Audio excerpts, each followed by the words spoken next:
Le pauvre soldat et ses 3 jeunes enfants furent chassés de la maison sous le soleil de plomb de midi. Quelques jours plus tard, il tenait entre ses mains un secret bouleversant qui força ceux qui l'avaient rejeté à baisser la tête et lui valut le respect de toute la ville. Avant de commencer l'histoire, n'oubliez pas de laisser un like et de vous abonner à la chaîne pour voir plus d'histoires comme celle-ci. Le soleil de juillet plombait les rues étroites de la petite ville, son éclat aveuglant presque douloureux pour les yeux. À l'intérieur de la maison couleur crème de 2 étages, l'air était si lourd qu'on aurait dit que quelqu'un en avait aspiré tout l'oxygène. Le son d'une dispute éclata depuis le salon, sans plus aucune retenue. Michael Turner se tenait dans la cuisine, non pas pour ranger, mais pour tenir tête. Ses doigts serraient si fort le bord de sa tasse de café que ses jointures étaient devenues blanches. Il entendait ces mots depuis des semaines, de petites piques blessantes qui s'étaient finalement transformées en phrases tranchantes comme des couteaux. « Nous ne pouvons plus continuer comme ça », trancha dans l'air la voix stridente de Margaret Davis, sa belle-mère. « Toi et ces enfants, vous êtes un fardeau, un puits sans fond. » Robert Davis, son mari, se tenait à ses côtés, le visage empourpré. « Nous n'avons aucune obligation d'élever ces enfants. Tu dois t'en occuper toi-même. » Michael ne s'y a pas. Il croisa leurs regards, forçant le sien à ne révéler rien d'autre qu'une patience déconcertante. Il avait affronté des armes chargées et entendu les cris d'aimant des lignes de front, mais ceci semblait plus lourd. Une partie de lui voulait hurler en retour, briser quelque chose, mais il ne le pouvait pas avec les enfants ici. Ethan, 10 ans, jetait un coup d'œil depuis l'embrasure de la porte de la cuisine, ses grands yeux bleus remplis de peur. Il regarda vers Sophie, 7 ans, qui serrait dans ses bras Ben, 4 ans. Les 2 plus jeunes étaient blottis l'un contre l'autre sur le sol de la cuisine, les cris de leurs grands-parents martelant leurs oreilles comme des coups de marteau.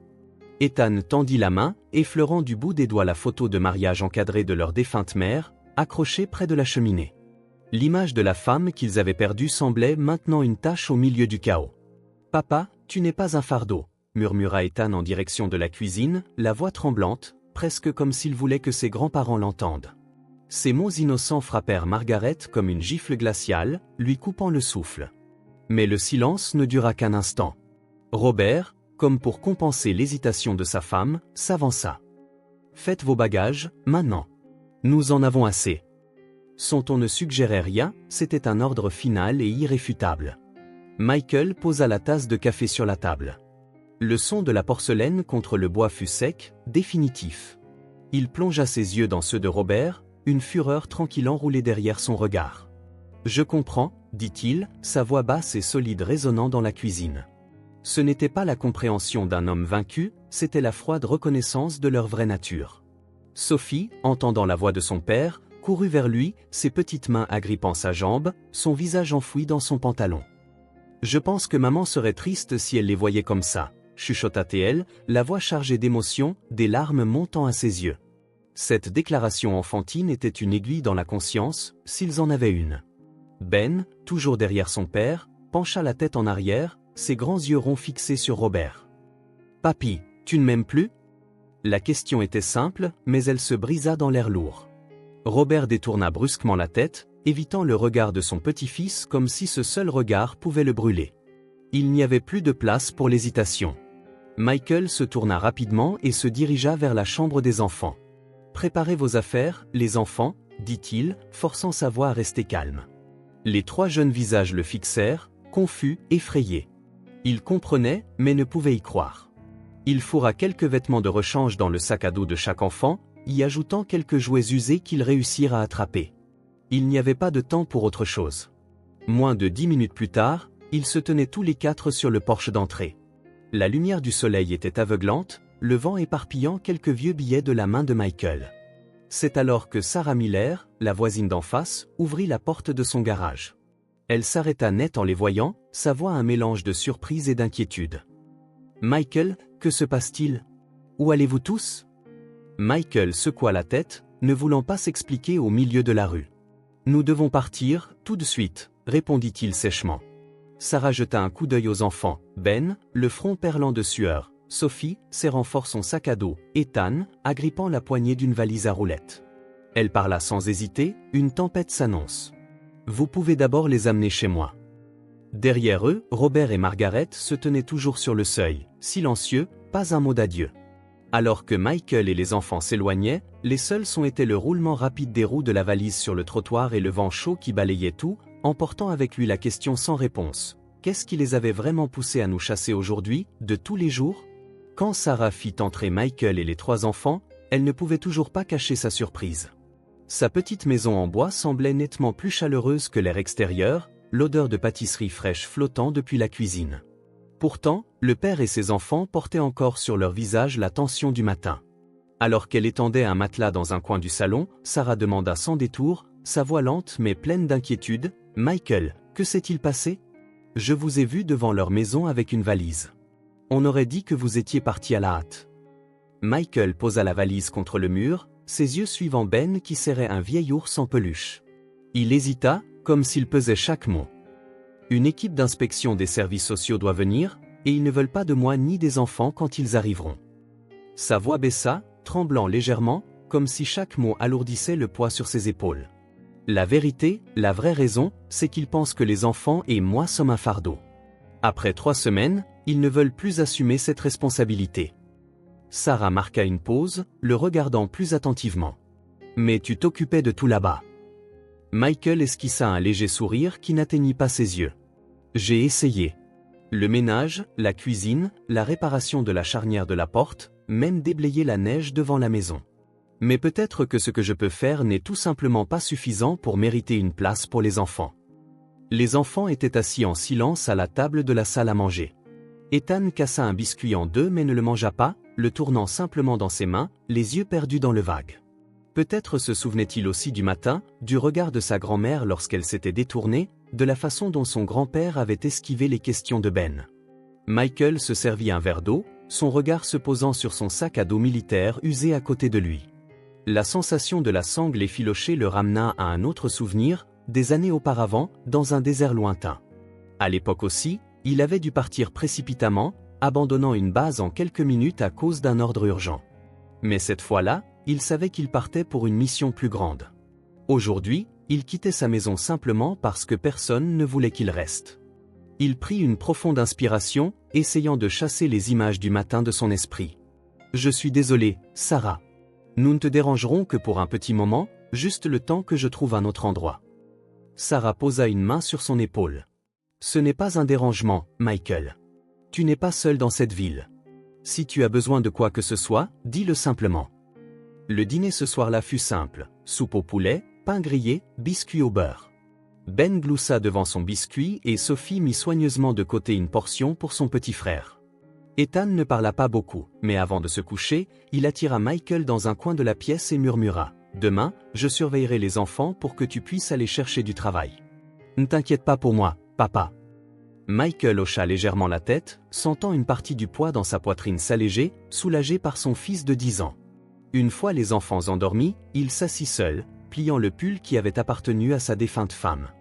Depuis qu'elle, la fille de Robert et Margaret, était décédée d'une grave maladie 2 ans plus tôt, le fardeau financier était entièrement tombé sur ses épaules. Elle avait été le principal soutien de la famille. Lui, un ancien soldat blessé lors de sa dernière mission en Afghanistan, ne recevait qu'une petite pension d'invalidité. Robert et Margaret l'avaient initialement accepté, lui et les enfants, mais leur patience s'était vite épuisée lorsque Michael n'avait pas réussi à trouver un emploi à temps plein avec un salaire décent, en grande partie à cause des douleurs récurrentes de son ancienne blessure et de la difficulté de se réadapter à la vie civile. Ils avaient besoin d'une raison, et le fait qu'il ne rapporte pas autant d'argent qu'il le souhaitait devint l'excuse parfaite pour le traiter, lui et ses enfants, de fardeau. Alors que la maison était silencieuse, Michael s'assit de nouveau seul. Il sortit les vieux vêtements de sa femme de son sac à dos militaire, les pliant soigneusement, respirant son parfum léger et estompé. C'était un rituel gravé en lui depuis le jour de sa disparition. Sa main effleura le tissu et s'arrêta. Quelque chose de dur et d'épais était glissé dans une poche intérieure du manteau. Il en sortit une enveloppe couleur crème, scellée, sans adresse de retour. Elle avait été là tout ce temps, oubliée parmi le fatras des souvenirs militaires. Michael fixa l'enveloppe, la curiosité se frayant lentement un chemin dans ses pensées. Un petit objet inoffensif, mais qui exerçait une étrange attraction, comme s'il promettait quelque chose d'inconnu. Il ne l'avait pas ouverte. Il la posa sur la table à côté de sa tasse de thé froid, ses yeux dérivant vers un avenir incertain, un avenir qui contenait désormais une faible lueur vacillante provenant du mystère scellé dans cette enveloppe. Devant Michael, sur la table en bois sombre, reposait une enveloppe scellée de couleur crème qu'il avait trouvée dans la poche du vieux manteau de sa défunte femme. Il n'y avait ni adresse de retour, ni cachet de la poste. La curiosité l'envahit alors qu'il passait ses doigts sur le bord de l'enveloppe. Il prit une profonde inspiration et l'ouvrit avec précaution. À l'intérieur se trouvait une lettre manuscrite et une liasse de documents soigneusement pliés. L'écriture familière, légèrement désordonnée, lui serra la poitrine. C'était de Ryan Campbell, son proche camarade qui avait été tué en Afghanistan. Les souvenirs affluèrent, l'explosion assourdissante, le chaos, la fraction de seconde où Ryan l'avait poussé hors de la zone de l'explosion pour tomber lui-même. Une blessure qui ne guérirait jamais. Il lut chaque mot lentement, la voix de Ryan résonnant dans le silence. « Mike, si tu lis ceci, c'est que je ne suis pas rentré. Ne sois pas triste. Ma famille t'est reconnaissante et a créé un fonds en fiducie à ton nom. Utilise-le pour reconstruire ta vie et pour faire le bien. Tu le mérites. » Les mains de Michael tremblaient. La première larme depuis les funérailles de sa femme glissa sur sa joue, non pas par faiblesse, mais par soulagement et gratitude. Il ouvrit la liasse de papier, ses yeux s'arrêtant sur les caractères gras, montant total du bénéficiaire, 100 millions de dollars. Il se figea. Le chiffre semblait sorti d'un conte de fées, mais ce n'était pas un billet de loterie gagnant. C'était une dette d'honneur payée par le sang et les larmes. Il resta assis, immobile, un instant, puis se leva pour trouver Sarah. Elle alluma la lampe de chevet, surprise. Michael lui tendit l'enveloppe. Sarah lut la lettre, puis les documents. Quand elle arriva à la ligne 100 millions de dollars américains, elle la lut 3 fois, son visage pâlissant. « Oh mon Dieu, Mike, est-ce que c'est vrai ?» Il hocha la tête, la voix rauque. « Je l'ai trouvé dans mes affaires, de la part de Ryan. » Ils restèrent assis en silence jusqu'à ce que Sarah parle enfin. « Demain matin, tu dois voir un avocat. Personne ne touche à cet argent sans conseils appropriés. » Le lendemain matin, Michael rencontra l'avocat Mark Reynolds, le nom même que Ryan avait mentionné. Reynolds confirma que toutes les procédures étaient légitimes et conseilla de créer une fiducie anonyme pour protéger la vie privée de Michael, tout en préparant une stratégie fiscale et un plan de protection des actifs. Il présenta ensuite Michael à Linda Brooks, une conseillère financière expérimentée. Linda écouta Michael partager ses intentions. Pas d'extravagance, pas de vengeance, seulement le désir d'aider les vétérans et leurs familles. Elle esquissa un plan, des fonds pour des bourses d'études, des logements abordables, des programmes de formation professionnelle. De retour chez Sarah, Michael s'assit à côté de ses 3 enfants.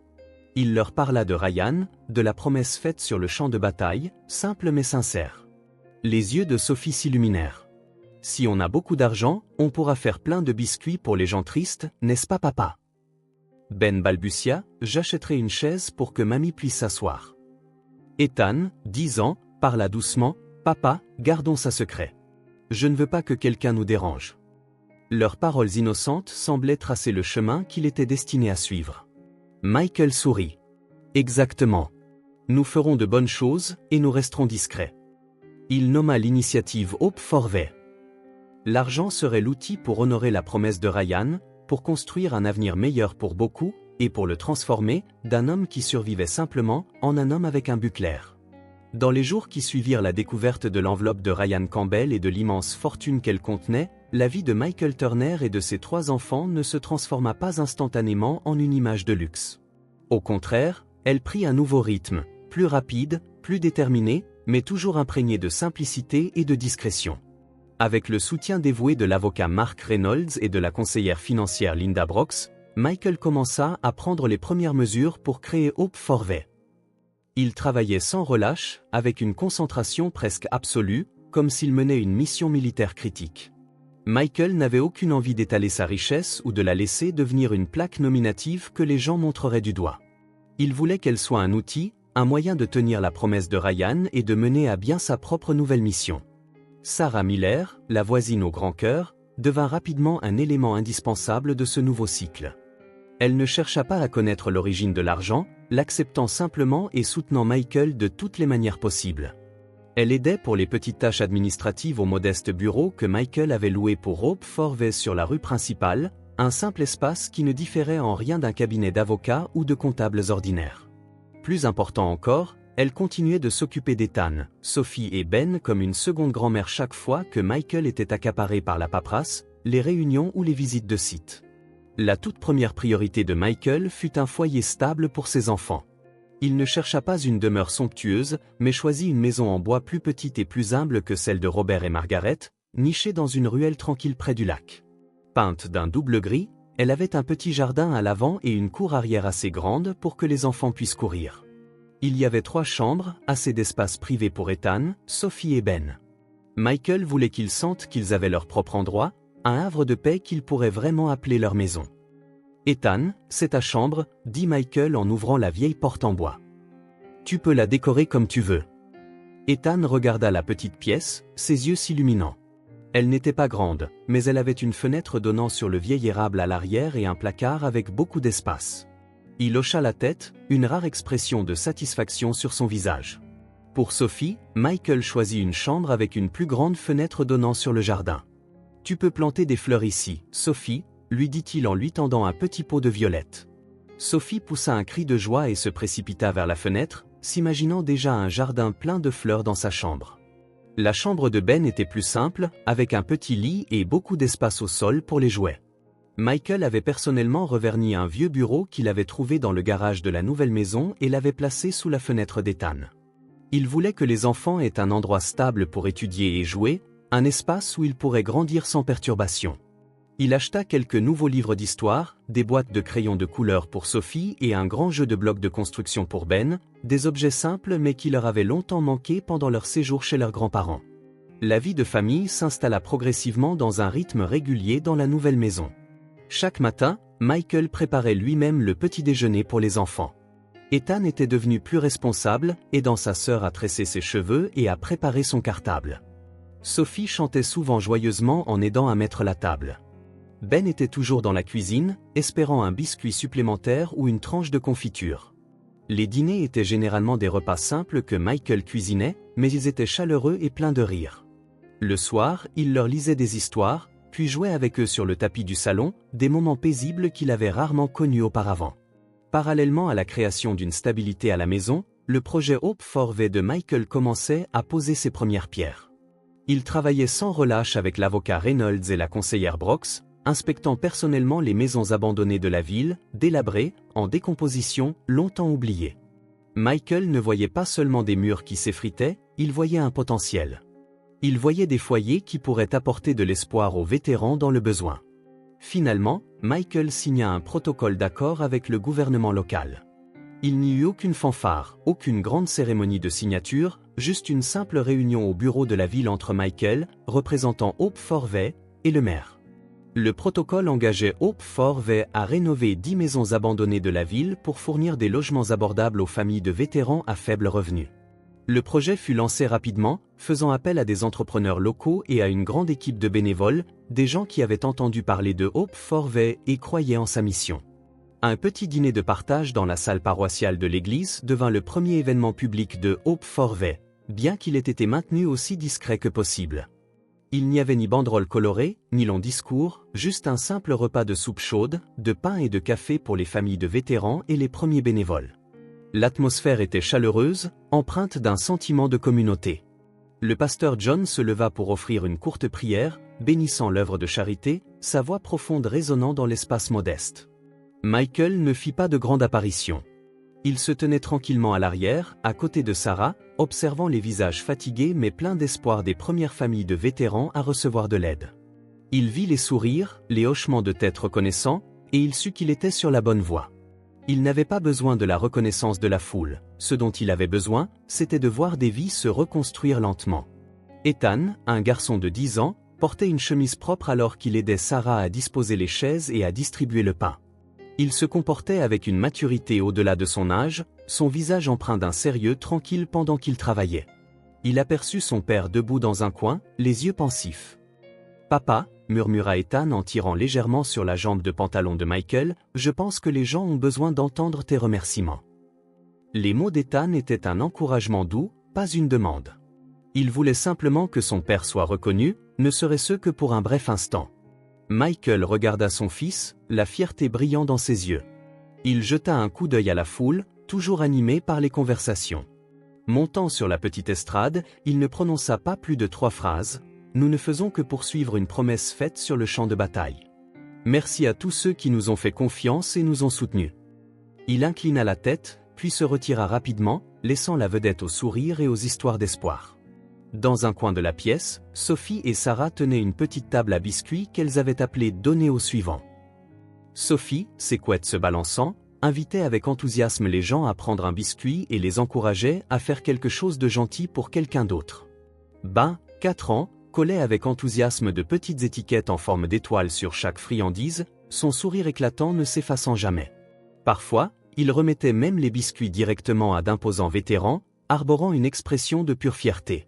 Les bonnes nouvelles concernant Hope Forve se répandirent rapidement dans la ville, mais pas de manière bruyante ou tapaxant grave l'œil. C'était du bouche à oreille, véhiculé par des histoires racontées autour d'un café, chez le barbier ou sur les marches de l'église. Les premières familles de vétérans à recevoir les clés d'un logement temporaire rayonnaient de joie et de gratitude. Des photos de groupe parurent dans le journal de la ville, mais le nom de Michael Turner ne fut jamais mentionné comme étant l'instigateur. Il préférait rester en arrière-plan, faisant son travail sans fanfare ni attention. La vie de Michael et de ses 3 enfants s'installa lentement dans un rythme régulier. La petite maison au bord du lac devint véritablement un foyer. Les rires des enfants remplissaient chaque pièce, remplaçant les échos des disputes et des paroles dures. Michael ressentit une paix qu'il n'avait pas connue depuis des années. Il avait trouvé un nouveau but, une mission plus grande que lui-même. Mais la vie n'était jamais entièrement sans remous. Un après-midi, alors que Michael et Ethan triaient quelques cartons de dons dans le petit bureau loué de Hope Forve, son téléphone sonna. C'était Sarah. Sa voix avait une pointe d'urgence, mêlée d'une légère hésitation. « Michael, dit-elle, es-tu à la maison ? Quelqu'un vient d'arriver. » Michael se figea, un sentiment de malaise s'insinuant en lui. Il avait pris de grandes précautions pour garder sa vie personnelle privée, en particulier sa nouvelle adresse. Qui aurait pu trouver son chemin jusqu'ici ? Qui est-ce, Sarah ? Demanda Michael, sa voix baissant, l'instinct d'alerte du soldat s'éveillant. Sarah prit une lente inspiration, comme si elle pesait ses mots. Ce sont les Davis. Robert et Margaret. Ils sont devant ta porte. L'appel de Sarah fut comme une sonnette d'alarme, brisant la paix fragile que Michael avait travaillé si dur à construire. Les Davis. Pourquoi viendraient-ils ici, après tout ce qui s'était passé ? Un mélange de malaise et de curiosité s'agita en lui. Terminant son travail au bureau, il se précipita chez lui. Quand Michael arriva, Sarah était déjà à la porte, l'inquiétude gravée sur son visage. Sur la pelouse, sous la lueur douce mais implacable du soleil de fin d'après-midi, se tenaient Robert et Margaret Davis. La petite maison bleu-gris de Michael semblait humble en comparaison de leur apparence raffinée, bien que maintenant légèrement fanée. Robert, en chemise à col, se tenait droit et raide, tandis que Margaret portait une robe élégante, ses yeux trahissant à la fois un examen minutieux et une pointe d'hésitation. « Michael », commença Margaret, sa voix soigneusement adoucie et mielleuse, un contraste saisissant avec le ton sec et glacial qu'elle avait autrefois utilisé dans cette vieille cuisine. « Nous sommes de la famille.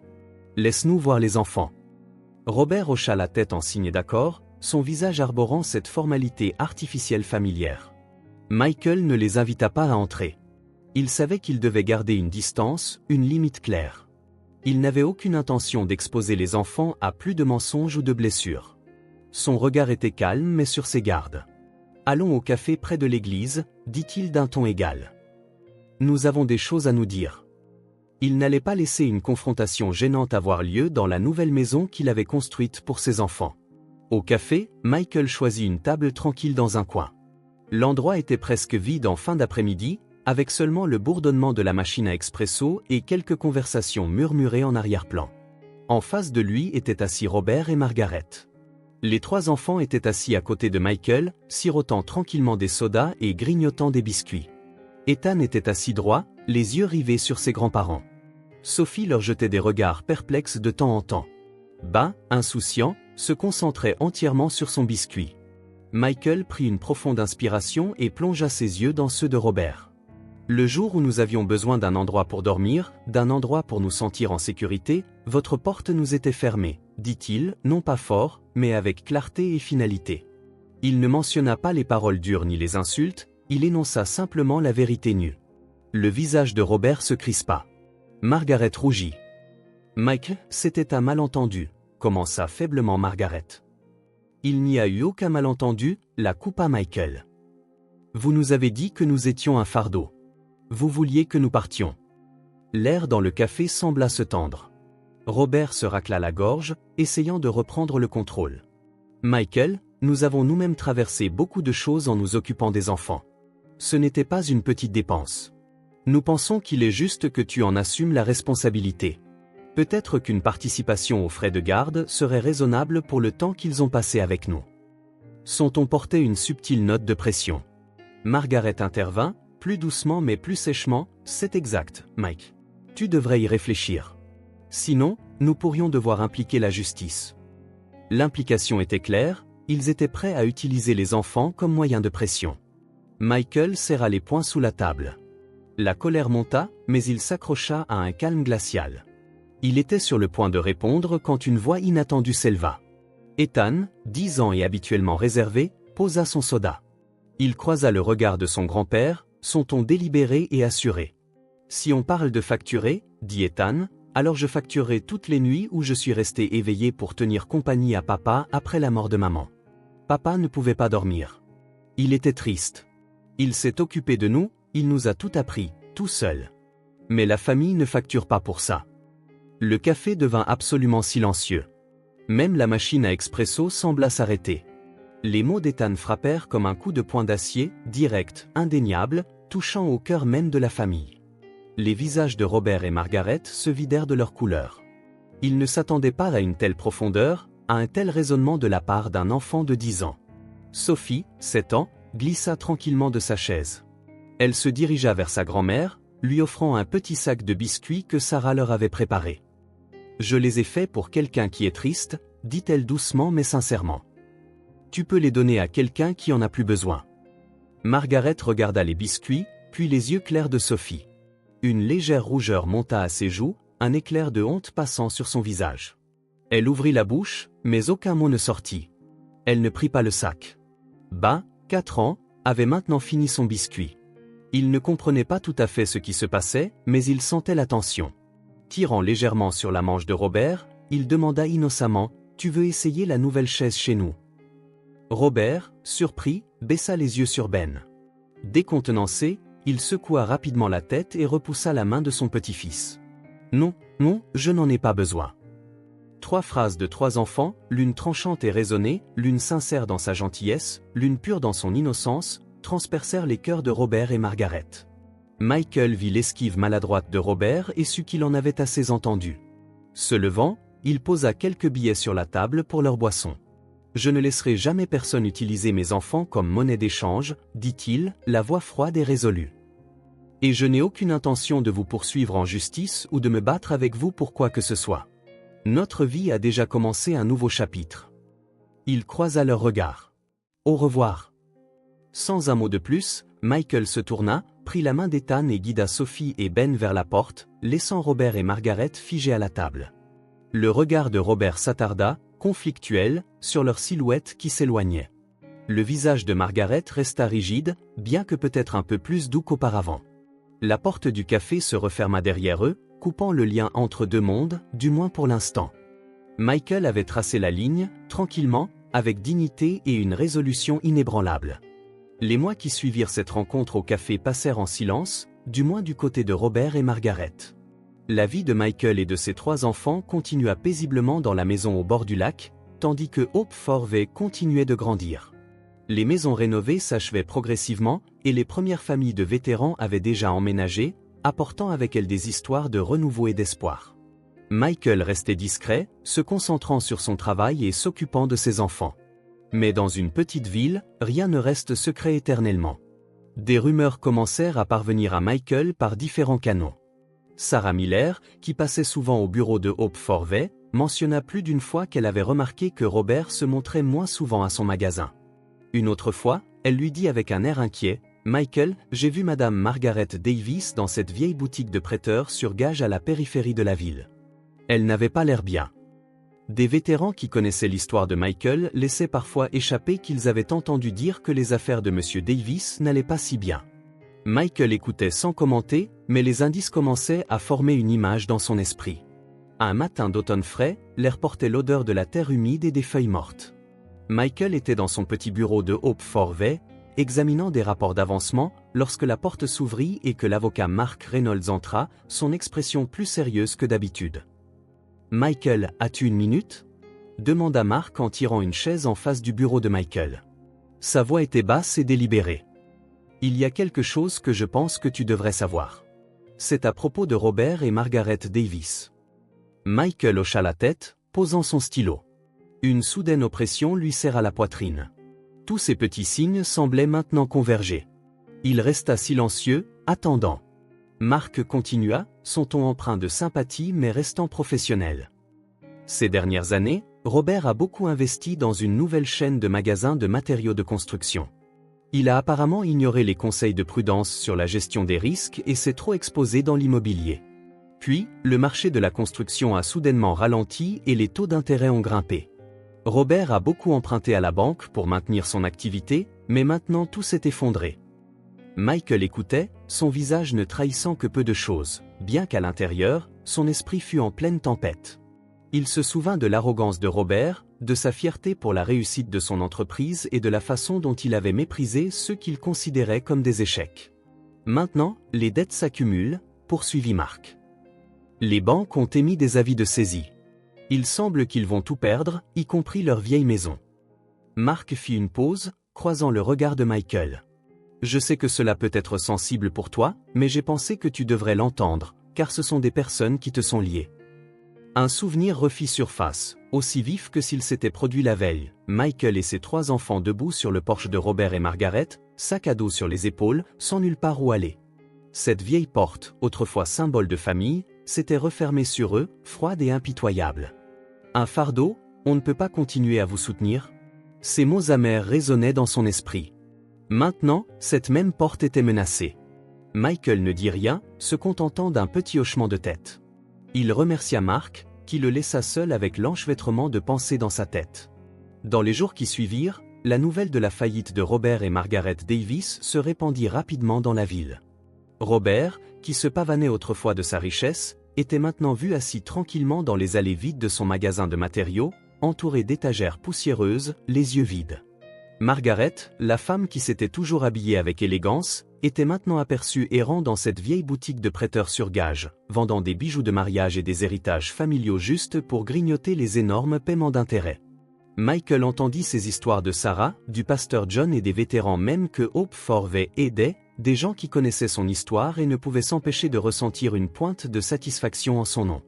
Un soir, alors que Michael lisait une histoire aux enfants avant de dormir, Sophie, sa fille de 7 ans, demanda soudainement « Papa, et si papy et mamie n'ont plus de maison ?» Elle avait entendu des bribes de conversation de Sarah, sa sensibilité d'enfant les reconstituant. Michael regarda sa fille et une vive douleur lui transperça le cœur. La question de Sophie n'était pas un jugement, c'était de la pure innocence, de la pure compassion. Il plongea son regard dans ses yeux clairs et confiants et se souvint des mots que sa défunte femme lui avait dit dans les derniers instants de sa vie. « Michael, tu es le meilleur homme que j'ai jamais connu. Ne laisse rien ni personne éteindre la bonté en toi. » Michael prit une profonde inspiration. Il s'était battu pour garder cette bonté vivante, même face à la cruauté. « Je ne sais pas encore, ma chérie, » dit-il, sa voix chaude et stable. « Mais on ne se réjouit pas du malheur des autres, peu importe qui ils sont. » Il fit une pause, regardant droit dans les yeux de Sophie, et ajouta « Nous pouvons aider sans les laisser nous faire du mal à nouveau. » Sa réponse n'était pas seulement pour Sophie, c'était aussi pour lui-même, un rappel de la dignité et de la clarté qu'il avait toujours essayé de protéger.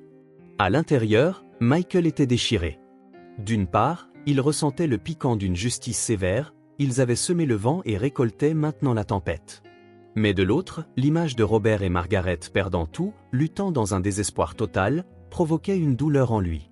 C'était une bataille entre le passé douloureux et la promesse de bonté qu'il avait faite à sa femme. Le son des cloches de l'église du pasteur John flottait dans l'air d'automne comme un appel à la compassion et au pardon. Le regard de Michael erra par la fenêtre, ses yeux fixés sur une route devant lui, une route dont il savait qu'il ne pouvait se détourner. La plus grande question demeurait, devait-il tendre la main pour aider ceux-là même qu'il avait autrefois rejetés? Et s'il le faisait, de quelle manière pourrait-il le faire tout en préservant sa propre dignité et en protégeant ses enfants d'être exploités? Que pensez-vous? Auriez-vous le courage de tendre la main à ce moment-là? Dans les jours qui suivirent l'annonce du déclin de Robert et Margaret, le tumulte intérieur de Michael se prolongea comme une bataille sans fin.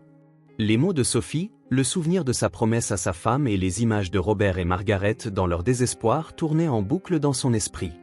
Il se rendit à l'endroit où il cherchait souvent la paix, le bord du lac derrière sa nouvelle maison. Michael s'assit seul sur le vieux banc en bois, le soleil couchant déversant une lueur rouge sur l'eau calme. Une légère brise d'automne transportait l'odeur des feuilles sèches et l'humidité montant de la surface. Son esprit retourna aux batailles brutales, aux tirs assourdissants et au visage de Ryan Campbell juste avant de tomber. « Tu le mérites, mon pote. Tu as toujours été le meilleur d'entre nous. » Les mots de Ryan résonnaient dans sa tête. Puis vint le souvenir du visage de sa femme, fragile mais rempli de confiance dans ses derniers moments. « Ne laisse pas ta bonté mourir, Michael. » Il avait tenu cette promesse, même lorsqu'il avait été rejeté par sa propre famille. Il avait reconstruit sa vie à partir de rien, sans jamais se plaindre. Et maintenant, ceux-là même qu'il avait chassés se trouvaient dans une situation désespérée. Il avait tout à fait le droit de se sentir vengé, de leur tourner le dos. Mais cela lui apporterait-il vraiment la paix? Est-ce que c'est ce que sa femme aurait voulu? Le calme d'un soldat, associé à un profond puits de compassion, finit par l'emporter. Il aiderait, mais pas sans condition, pas d'une manière qui leur permettrait d'exploiter à nouveau sa gentillesse.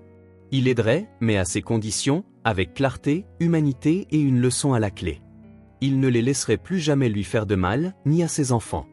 Un samedi matin frais, alors que les premiers rayons du soleil d'automne inondaient les fenêtres d'un petit café près de l'église, Michael attendait Robert et Margaret Davis. Il les avait appelés pour leur demander de le rencontrer. Quand ils entrèrent, ils semblaient bien plus usés que la dernière fois qu'il les avait vus. Robert gardait la tête basse, ses cheveux blancs en désordre. Margaret portait un vieux manteau, ses yeux enflés et rouges comme si elle avait pleuré pendant des jours. Ils s'assirent en face de Michael, leur visage tendu mais portant une lueur d'espoir fragile. Ils pensaient qu'il leur donnerait de l'argent, Michael le savait. Leurs yeux scrutaient son visage, essayant de lire ses intentions. Il prit une profonde inspiration et croisa leurs regards, refusant de laisser la satisfaction ou la colère prendre le dessus. « Vous savez pourquoi je vous ai demandé de venir » commença Michael, sa voix stable, sans trace d'émotion superflue. « Je sais ce qui vous arrive. » Robert et Margaret échangèrent un regard, puis le regardèrent à nouveau. « Nous, » balbutia Robert, « nous avons fait des erreurs. »« Nous » Ce n'est pas de cela que nous sommes ici pour discuter, l'interrompit Michael, son ton doux mais ferme. « J'ai bien réfléchi. Je vais vous aider. » Une étincelle s'alluma dans les yeux de Robert et Margaret. Ils semblèrent presque expirer de soulagement. Mais Michael n'avait pas fini. « Je vais rembourser toutes vos dettes, » continua-t-il, chaque mot délibéré et clair. « Je m'assurerai que vous ayez un endroit décent où vivre, assez pour que vous soyez à l'aise, sans craindre de perdre votre maison. » Leurs visages s'éclairèrent instantanément. Margaret tendit même la main vers lui, mais il se pencha légèrement en arrière. « Mais, dit Michael, sa voix portant maintenant plus de poids, en retour, vous travaillerez à plein temps pour Hopeford V pendant au moins 1 an, peut-être plus. » Le visage de Robert se crispa instantanément. Il frappa la table de sa main, faisant cliqueter les tasses et les soucoupes. « Travailler? Tu te moques de nous, Michael ?» exigea-t-il, sa voix épaisse d'incrédulité et d'indignation. « Je suis Robert Davis. J'ai dirigé tout un empire. Tu t'attends à ce que je construise des meubles, que je balaie les sols comme un mendiant. » Le visage de Margaret rougit légèrement de honte, une lueur d'indignation dans ses yeux. Ils étaient habitués à donner des ordres, à être servis, jamais à travailler de leurs propres mains. Michael les regarda sans ciller. « Non, dit-il calmement. Pas comme un mendiant, Robert. Comme des gens décents. Vous ferez tout ce qui doit être fait, construire des tables, réparer des maisons, cuisiner pour les vétérans, distribuer des secours, passer la serpillière, nettoyer, comme tout le monde dans l'organisation. Pas de traitement de faveur. Vous travaillerez aux côtés de ceux-là même que vous appeliez autrefois un fardeau, les vétérans, les pauvres, ceux qui ont été abandonnés. » Les mots de Michael atterrirent comme une gifle à leur fierté, mais offraient aussi une chance de se regarder en face.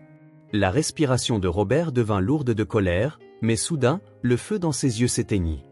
Il regarda Michael, cette contenance incroyablement stable, et à cet instant, il comprit. Il n'avait plus rien. Aucun pouvoir, aucun choix. Il était acculé. À ce moment précis, Sophie, la fillette de 7 ans assise à côté de Michael, posa son crayon de couleur. Elle leva les yeux, ses grands yeux bruns fixés sur sa grand-mère. « Je t'apprendrai à faire des biscuits pour les donner aux gens tristes, » dit-elle, sa petite voix douce mais sérieuse. « Tes biscuits pourraient les rendre heureux. » L'offre innocente de Sophie était comme un fil invisible, ramenant Margaret à la réalité, adoucissant la tension dans la pièce. Une simple invitation, un acte de réparation, non seulement par le travail mais par la gentillesse. Margaret regarda Sophie, puis le sac de biscuits que l'enfant lui avait donné auparavant. Une émotion complexe vacilla dans ses yeux. Elle resta silencieuse, mais la résistance en elle avait diminué. Robert se racla la gorge, s'accrochant aux bribes de sa dignité. « Nous avons besoin de temps pour réfléchir. » Michael ne le pressa pas. « Vous n'avez pas beaucoup de temps. La banque agira rapidement. La décision vous appartient. » Il fit glisser une petite pile de papier vers eux, décrivant les termes de base de l'accord. « Quand vous serez prêts, signez ici. Je ne changerai rien. » Michael se leva. « J'attendrai. » Il ne dit rien de plus, les laissant avec leurs propres pensées et le choix final auquel ils étaient maintenant confrontés. Plus de place pour l'arrogance, aucune issue possible. Ils hochèrent la tête à contre-cœur, leur visage gravé de désespoir et de quelque chose d'autre qui commençait à s'adoucir en eux. La porte de la réconciliation avait été ouverte, mais elle avait un coût, et ce coût était le travail acharné et l'honnêteté. Finalement, Robert et Margaret Davis signèrent l'accord de Michael, non pas parce qu'ils le voulaient, mais parce qu'ils n'avaient pas d'autre choix. Le désespoir avait finalement pris le pas sur l'orgueil. Quelques jours plus tard, ils emménagèrent dans un petit appartement modeste que Hope Forvey avait loué pour eux dans un autre quartier, loin de leur ancienne maison et de son apparence creuse de richesse. Et puis, leurs premiers jours de travail à Hope Forvey commencèrent. Il n'y avait aucun privilège spécial, aucun bureau privé. Dès le premier jour, ils furent affectés à du travail manuel, le genre de travail qu'ils pouvaient autrefois faire par quelqu'un d'autre d'un simple geste de la main. Sarah Miller, en tant que coordinatrice des bénévoles, les forma personnellement avec une patience presque infinie. Robert, qui avait autrefois supervisé des dizaines d'ouvriers du bâtiment, devait maintenant scier du bois, planter des clous et transporter de lourdes planches dans le petit atelier derrière le bureau de Hope Forvey. Il était habitué à être assis derrière un bureau à donner des ordres, pas à transpirer. Les premiers jours, il était maladroit et lent. Le marteau glissait, la scie dérapait, des ampoules se formaient et plus d'une fois, des échardes se plantaient dans ses mains.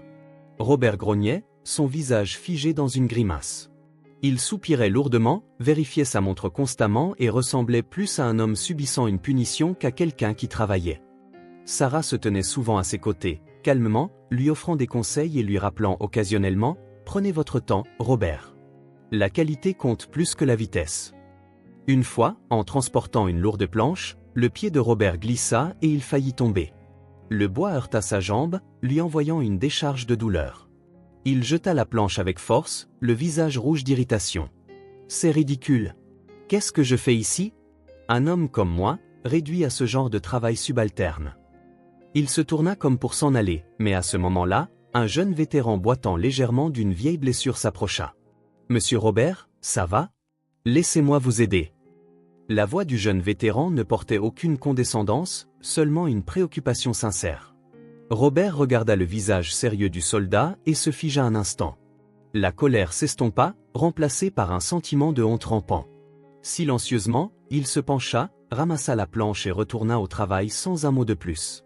Un après-midi, alors que Robert peinait avec une scie à main, Ben, 4 ans, vint à l'atelier avec Sarah. Le petit garçon aperçut son grand-père grimaçant à cause d'une petite entaille au doigt. Ben accourut, tenant un pansement décoré d'une petite voiture. « Papy, » dit Ben, sa voix pure et sincère, « ça fait mal? Mamie Sarah m'a dit de te mettre ça. » Avec un soin maladroit mais sincère, il pressa le pansement sur le doigt de Robert. « Tu fais de si belles chaises, papy, » ajouta Ben, ses grands yeux brillants en regardant les morceaux de bois à moitié façonnés. « Maman adorerait s'asseoir dedans. » Les mots innocents de Ben, évoquant la fille que Robert avait perdue, touchèrent un coin caché de son cœur. Robert jeta un coup d'œil au pansement avec la petite voiture sur son doigt, puis à Ben. Il ne dit rien, mais les coins de ses yeux s'adoucirent un peu. Sarah sourit doucement en observant la scène, sachant que des moments comme celui-ci changeaient lentement Robert. Pendant ce temps, Margaret, qui n'avait jamais mis les pieds dans une cuisine plus d'une fois par semaine, se débattait maintenant dans la cuisine commune de Hope Forvey. On lui avait confié la préparation du déjeuner pour les bénévoles et les familles de vétérans nouvellement arrivés. Cuisiner pour autant de monde était un défi de taille. Elle brûla la première fournée de petits pains, envoyant de la fumée s'enrouler dans la cuisine jusqu'à ce qu'elle tousse et grimace. Elle se plaignait des montagnes d'oignons à émincer, des marmites trop grandes, de l'odeur de nourriture qui s'accrochait à ses cheveux et à ses vêtements. Sarah était souvent là, à ses côtés, la guidant patiemment à chaque étape, de la mesure des épices au fonctionnement du four. « N'ayez pas peur de faire des erreurs, Margaret. Tout le monde a une première fois », l'encourageait Sarah, son ton chaleureux et sans jugement. Une fois, en épluchant des pommes de terre, Margaret se coupa le doigt, une petite entaille qui saignait juste assez pour piquer. Elle laissa tomber le couteau, presque en larmes de frustration et de maladresse. « Je ne peux pas faire ça. Je ne suis pas née pour ce genre de travail. » Lâcha-t-elle, prête à sortir de la cuisine en trombe. Mais alors, une femme âgée, une ancienne vétérane aux yeux bienveillants et aux mains calleuses par des années de labeur, s'approcha. « Ma chérie, laissez-moi vous aider. On trébuche tous parfois. Ce qui compte, c'est de se relever. » La vieille femme prit le couteau et éplucha les pommes de terre avec une aisance experte. Margaret regarda ses mains usées et ce visage ridé, et une comparaison tacite lui fit honte. Silencieusement, elle attrapa un pansement, enveloppa son doigt et se remit au travail. Ethan, 10 ans, passait parfois à la cuisine pour aider Sarah et sa grand-mère Margaret à éplucher les légumes. Il vit Margaret essuyer des larmes, que ce soit à cause des oignons trop forts ou d'une autre fournée de pain brûlé. « Ce n'est pas grave, mamie, » dit Ethan doucement, sa jeune voix pleine de compréhension. « Tu es différente maintenant. Tu ressembles plus à une membre de la famille. » La tête de Margaret se redressa brusquement, surprise. Ces mots étaient comme un miroir, la forçant à se regarder en face et à voir les changements qui s'opéraient en elle. Bien qu'elle ne veuille pas l'admettre, elle savait qu'Ethan avait raison. Elle n'était plus la hautaine Madame Davis qu'elle avait été. Elle était devenue une partie de cet endroit, l'endroit même qu'elle méprisait autrefois. Sarah se tenait à proximité, hochant légèrement la tête, un sourire chaleureux se dessinant sur son visage. Peu à peu, Robert et Margaret commencèrent à entendre les histoires. Les vétérans qui venaient à Hope Forvey n'étaient pas là seulement pour avoir une maison ou trouver un travail. Ils portaient avec eux des histoires de pertes, de blessures profondes, de la lutte pour reconstruire une vie. Un vétéran plus âgé parla de la perte de ses 2 jambes à la guerre, une mère célibataire partagea sa peur d'élever son enfant seul après que son mari ait été tué au combat. Ces histoires, peu à peu, trouvèrent leur chemin dans les cœurs endurcis de Robert et Margaret, les forçant à voir la vie sous un angle différent. Ils commencèrent à réaliser que leurs propres difficultés n'étaient rien comparées aux immenses sacrifices que ces personnes avaient endurés. Le changement fut lent mais indubitable. Un soir, longtemps après que tout le monde soit parti, Robert resta sur place, bien que personne ne le lui ait demandé. Le vieil homme regarda la chaise en bois qu'il avait eu tant de mal à construire pour la salle commune de Hope Forvey. Elle n'était pas parfaite, mais c'était le travail de ses propres mains. Pour la première fois, il n'avait pas grogné en travaillant. Il attrapa ses outils et commença à construire une autre chaise, plus soigneusement, plus lentement, non pas par obligation, mais par une impulsion intérieure silencieuse. Margaret aussi changeait. Après avoir appris à faire des biscuits avec Sophie, sous la direction patiente et l'œil vigilant de Sarah, elle se mit à s'entraîner. Un après-midi, elle prépara une fournée de biscuits chauds et dorés, aucun d'entre eux n'était brûlé. Sans qu'on le lui demande, elle décida d'en apporter un panier à une veuve âgée qui vivait seule dans une petite maison voisine, elle-même vétérane et l'une des premières personnes que Hope Forvey avait aidées.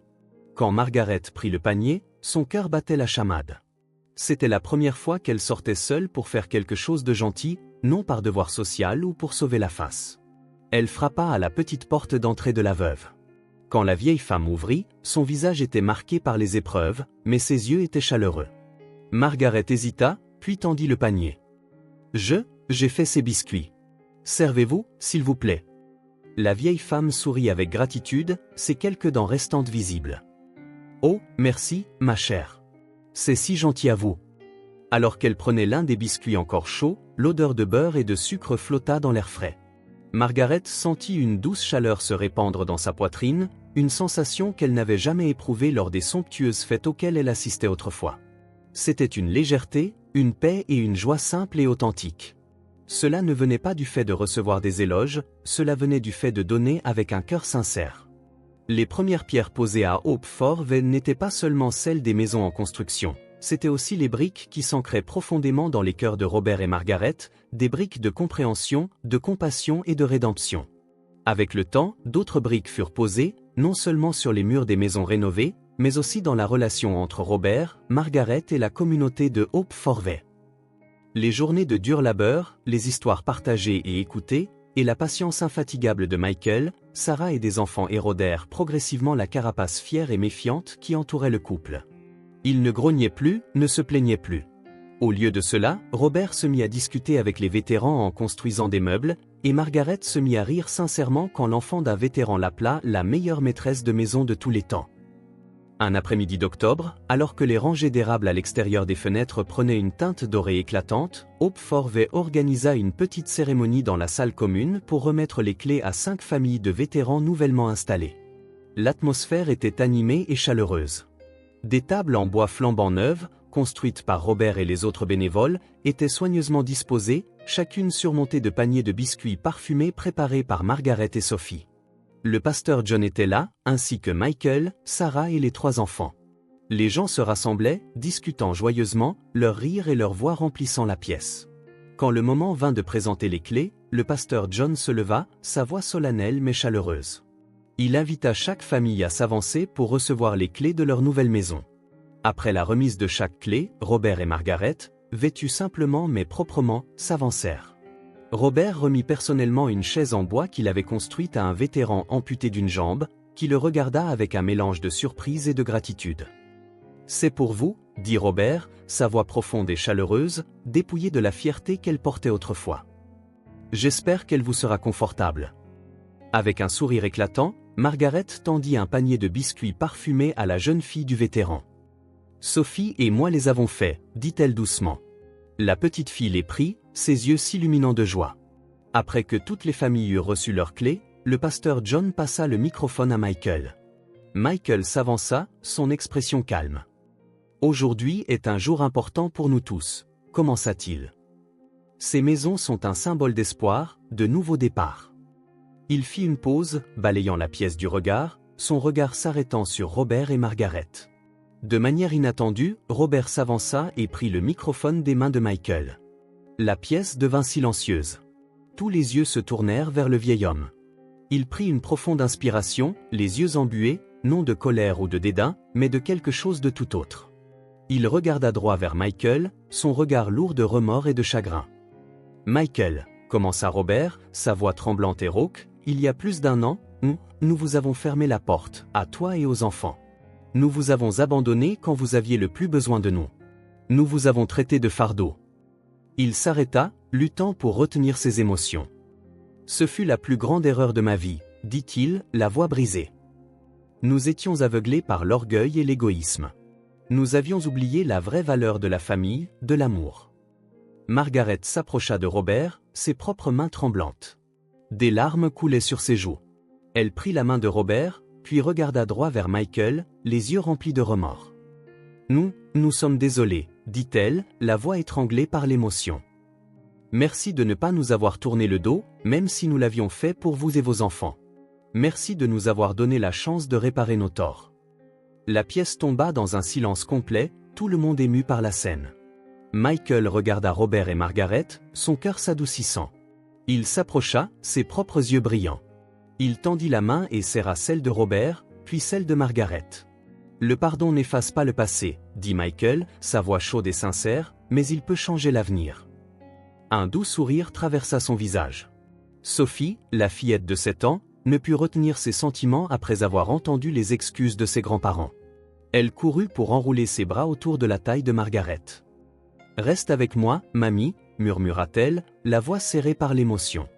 Margaret serra Sophie contre elle, éclatant en sanglots, de ceux qui viennent du soulagement, du remords et de l'amour retrouvé. Robert s'agenouilla également, rassemblant dans ses bras Ethan et Ben qui se tenaient à proximité. Ce moment de réconciliation toucha tous les cœurs dans la pièce. Des applaudissements éclatèrent, non pas pour le spectacle, mais pour l'humanité, pour le pardon, pour l'espoir de restauration. Les vieilles blessures ne pourraient jamais vraiment disparaître, mais elles avaient maintenant été apaisées par la compréhension et l'amour. Une famille autrefois brisée était maintenant liée plus solidement que jamais, tissée avec les fils de leçons durement apprises et d'actes de rédemption sincères. Dans les mois qui suivirent les excuses publiques de Robert et Margaret à Hope Forvey, il sembla que tout avait enfin trouvé sa juste place. Non seulement Robert et Margaret continuèrent à y travailler, mais ils devinrent deux des bénévoles les plus dévoués. Robert, avec ses années d'expérience dans la construction, assuma le rôle de superviseur non officiel des projets de rénovation de maisons, garantissant à la fois la qualité et l'avancement. Les grognements avaient disparu, à leur place, il guidait maintenant les plus jeunes bénévoles avec patience et sagesse pratique. Margaret, sous la direction de Sarah, avait transformé la cuisine commune en un centre chaleureux et accueillant, non seulement pour cuisiner, mais aussi pour organiser des rassemblements et des conversations pour les familles de vétérans. Elle avait découvert une joie profonde dans le soin et le partage. Un après-midi de printemps chaud, l'ensemble du complexe de logements pour vétérans rénové par Hope Forvey fut enfin terminé. Les maisons se dressaient côte à côte, peintes de couleurs vives et joyeuses, chacune avec son propre petit jardin charmant. Cette fois, l'inauguration fut une plus grande célébration, qui rassembla toute la ville. Des drapeaux américains flottaient au nouveau mât, les enfants couraient en riant dans les rues pavées, leur voix résonnant dans le quartier, un symbole vivant de renouveau et d'espoir. Sur une petite scène improvisée, Michael se tenait aux côtés de Sarah Miller, du pasteur John et d'un fonctionnaire de la ville. Mais cette fois, Robert et Margaret étaient là aussi, non pas en arrière-plan, mais tout à l'avant, prêts à aider à couper le ruban. Robert, le visage plein de fierté, tenait une extrémité du ruban tandis que Margaret, souriante et radieuse, tenait l'autre. Lorsque le ruban rouge fut coupé, des applaudissements éclatèrent sur la place. C'étaient des applaudissements pour le travail acharné, pour la gentillesse et pour le pardon. Après la cérémonie, les gens rentrèrent chez eux ou se rassemblèrent dans les espaces communautaires partagés. Michael, ses enfants et Sarah retournèrent à leur maison au bord du lac, un espace familier qui portait maintenant une signification plus profonde. Ce soir-là, un dîner de famille chaleureux fut préparé chez Michael. Robert et Margaret étaient là aussi, non plus comme des invités distants ou réticents, mais comme partie intégrante du rassemblement.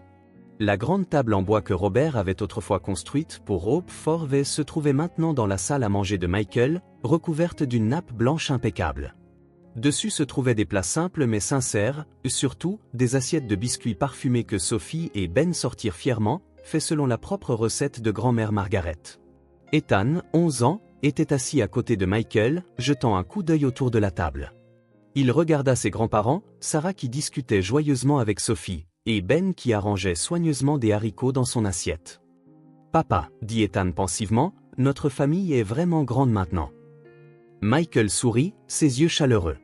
Il tendit la main pour ébouriffer les cheveux d'Ethan. « Oui, mon fils. Et en sécurité. » Ce sentiment de sécurité ne venait pas seulement du fait d'avoir un toit sur la tête, mais d'être entouré d'une grande famille, protectrice et aimante. Le pasteur John, qui avait été invité à se joindre au dîner, se leva et leva un verre de jus d'orange. « Prions, dit-il, sa voix profonde et stable. Nous avons appris qu'il n'est jamais trop tard pour aimer. Nous avons appris que le pardon peut guérir les blessures les plus profondes. Et nous avons appris qu'une communauté est un lieu où chacun a de la valeur et est le bienvenu.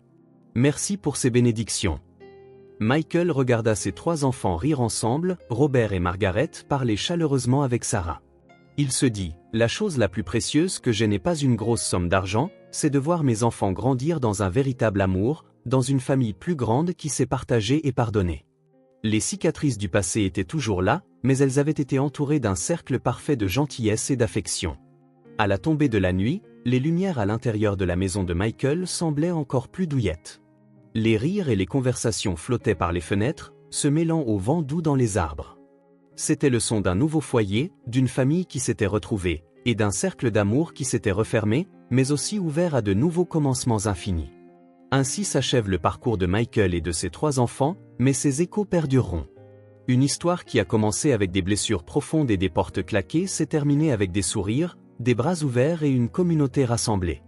Michael nous a enseigné une leçon vraiment noble. La dignité ne réside pas dans ce que nous possédons, mais dans la manière dont nous affrontons l'adversité et la compassion que nous étendons aux autres. Il a transformé la tragédie en motivation et l'abandon en inspiration pour construire Hope Forvey, un lieu d'espoir. Mes amis, Avons-nous le courage de pardonner, de nous relever des décombres sans porter d'amertume? Et Robert et Margaret, eux aussi, ont reçu une leçon d'humilité et du pouvoir de la rédemption. En prenant, ils ont appris à donner. De l'égoïsme, ils ont trouvé la joie de servir. Cela prouve qu'il n'est jamais trop tard pour changer, pour devenir une meilleure version de nous-mêmes. Croyez-vous que quelqu'un qui vous a blessé puisse changer et mériter une seconde chance? À travers cette histoire, j'espère que vous pouvez aussi ressentir le pouvoir de l'humanité, des plus petits actes de gentillesse. Un bol de soupe chaude, une chaise en bois ou juste un mot réconfortant peuvent allumer une étincelle dans un cœur las. Je sais que chacun de nous fait face à ses propres difficultés. Parfois, nous pouvons nous sentir comme Michael, abandonné, ou comme Robert et Margaret, perdus. Mais j'ai toujours cru que le plus important est de ne jamais perdre foi en la bonté ou en notre propre capacité à surmonter les épreuves. Mes chers amis, j'espère sincèrement que cette histoire a touché votre cœur, vous apportant un peu de réconfort ou d'inspiration. N'hésitez pas à laisser un commentaire ci-dessous pour partager vos pensées. Et si vous faites face à des portes fermées dans la vie, souvenez-vous que vous n'êtes pas seul. Je suis toujours là pour vous écouter et partager avec vous. Merci d'être toujours présent sur cette chaîne. On se retrouve dans la prochaine histoire.